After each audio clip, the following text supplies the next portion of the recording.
Hey there, hope your day is going absolutely fantastic. Welcome to this issue of the Indie Reviewer. Today we will be taking a look at the game The Corpsmen, a new indie game developed and published by a two-person team called Multi-Cell Games. The Corpsmen is the story of you as you work to collect chunks of rare monsters to sew them into your very own horrifying yet strangely cute creatures, making them stronger and more specialized depending on the new limbs. However, when they die, they're dead.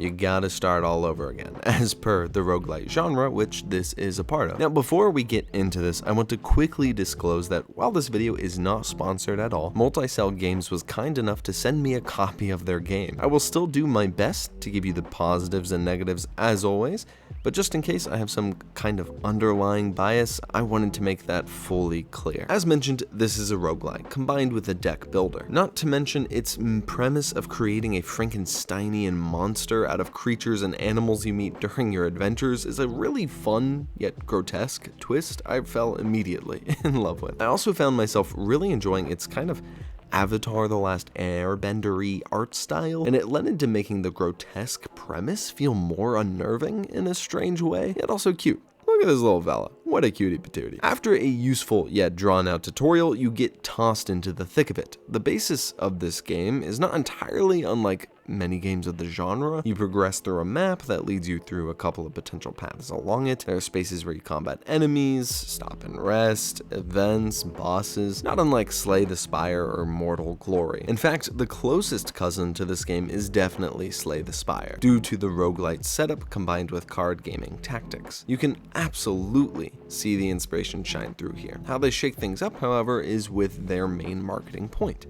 ripping apart beasties and recycling their parts for new creatures of death and destruction. Honestly, it's kind of a weirdly cyberpunk premise, I'm not gonna lie. Or I might just be playing Cyberpunk too much thanks to it winning the quick review vote. Who knows at this point, I'm just seeing it everywhere. How the premise of the Corpsmen manifests into gameplay is in the cards themselves. For example, if you give your lizard boy a goat head, it will gain access to card types related to those animals. You get to pick from a randomized pool of those cards as you build each creature's base deck that will get adjusted and added to during the adventure. Now, where things get properly interesting is with how they handle each creature having a different deck. At the beginning of each round of combat, you have a base amount of points you can expend before the end of your round. And as you might have guessed, each card has a different cost attached to it as well. This leads to you trying to build decks that complement the creature themselves, as well as the full team as a whole without costing too much. My first run, I made a purely weaponized beastie kind of team in the hopes I could just rapidly outdamage the enemy, but got absolutely brutalized since there was no real synergy and we took so much damage that by the next time we got into a fight we were too low to outdamage again. And there's this great give and take since you can only play a couple cards per turn, making each card related decision feel really important. Your beasties also gain experience as they battle individually. When they level up, they get to gain a new card related to their types as mentioned before that are often more powerful, as well as getting the option to upgrade cards they currently have to kind of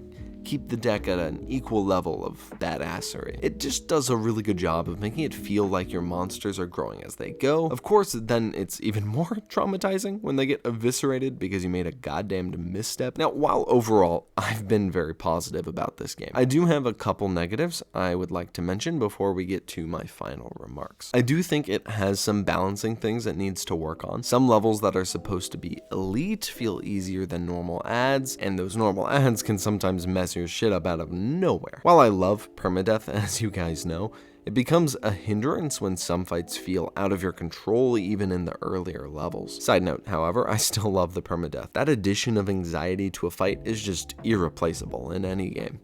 I may be a masochist, but we're going to move on. I also recommend that they have shield drop between rounds, or at least have some sort of decay, since persisting through rounds can lead to some matches just feeling pointlessly long. It is nice for my own fellas, obviously, to have that persisting shield, but I think it altogether makes those specific fights just feel longer than they need to really be. And I really think the events in the game struggled to make me want to strive to experience them, since they are often negative for my party, and they tend to be relatively bland narratively despite some exceptions. Seems like a really cool opportunity for some extra world building that's being missed. That's not only a problem with this game, I think a lot of roguelites and likes tend to struggle when they do this event kind of system. They tend to have a hard time making them feel particularly punchy. Overall, the Corpsmen is a horrifyingly adorable game that I found super fun to experience. It definitely still has some patches needed, but its unique system of build-a-bear monsters is excellent and I love it. I would say at the moment this game is a solid buy when it's on sale. Could be definitely worth the asking price of $20 when they tweak some of those last things. However, if you're a huge roguelite fan or just a huge card game fan, this is a pretty fun one to take a look at, so give it a look. An incredibly solid first game from this new studio, for sure. Thanks again to Multi-Cell Games for sending me a copy of their game. They are absolutely lovely, and I can't wait to see what they make in the future. Genuinely, this is the first game I've ever been sent a free copy of, full disclaimer, and it fills me with lots of warmth. So I really appreciate that they did that. If you guys enjoyed this video, don't forget about that lonely like button down there, and if you'd like to watch more content from me, smack that subscribe button. But most importantly, have a goddamn wonderful day, and don't die. Bye. See ya, nerds.